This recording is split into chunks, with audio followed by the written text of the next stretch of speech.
Hi, I'm Pamela Enders, peak performance psychologist and mental game coach. My clients come to me because they need to perform well in high stakes, high stress situations. But the problem is the stress associated with those situations can easily undermine their performance. Now, why is this? Well, I've come to believe that stress makes us stupid.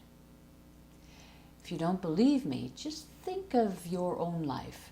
Perhaps there was a morning this week where you woke up late, were rushing around trying to get out of the house to get to work on time, and of course you couldn't find your keys and your cell phone.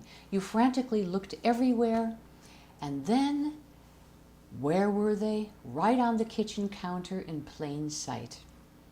Now, why do you think you couldn't see your keys and your cell phone earlier?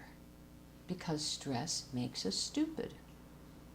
Here's another example.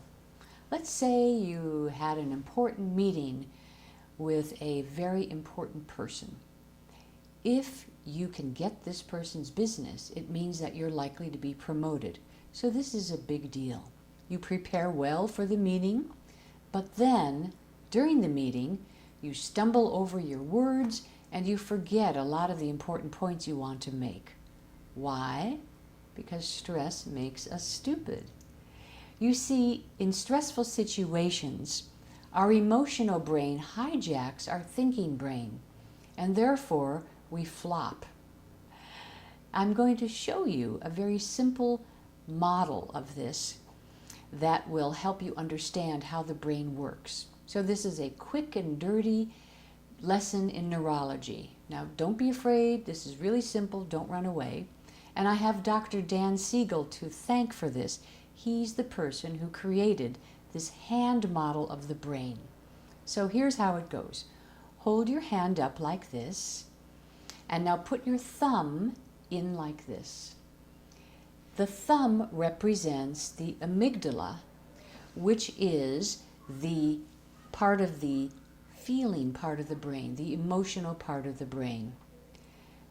Now wrap your fingers over the amygdala like this. This represents the thinking part of the brain, the prefrontal cortex, which is located right here behind your forehead. Now notice how the feeling brain and the thinking brain are integrated. That's because under optimal conditions, everything is fine. Thought influences feeling and feeling influences thought. However, it's not always optimal conditions, is it? Under stress, this is what happens. We flip our lid, right? Notice how this happens?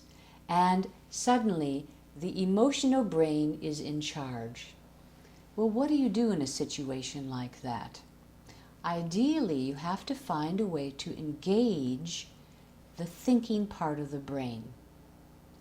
So here are two easy tips for you to try.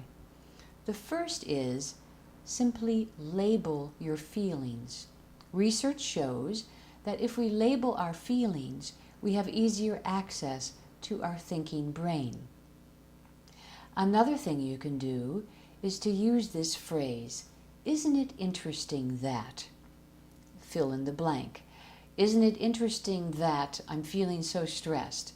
Isn't it interesting that I forgot what I was going to say? Isn't it interesting that I'm feeling so anxious? Now, why do this? Because that phrase helps you to create some distance and some objectivity, and also generates a little curiosity, all of which will help to engage the thinking part of your brain. So, now you know what to do the next time you flip your lid. You're going to find ways to engage your thinking part of the brain. So, while it's true that stress makes us stupid, there are some smart things you can do to circumvent this.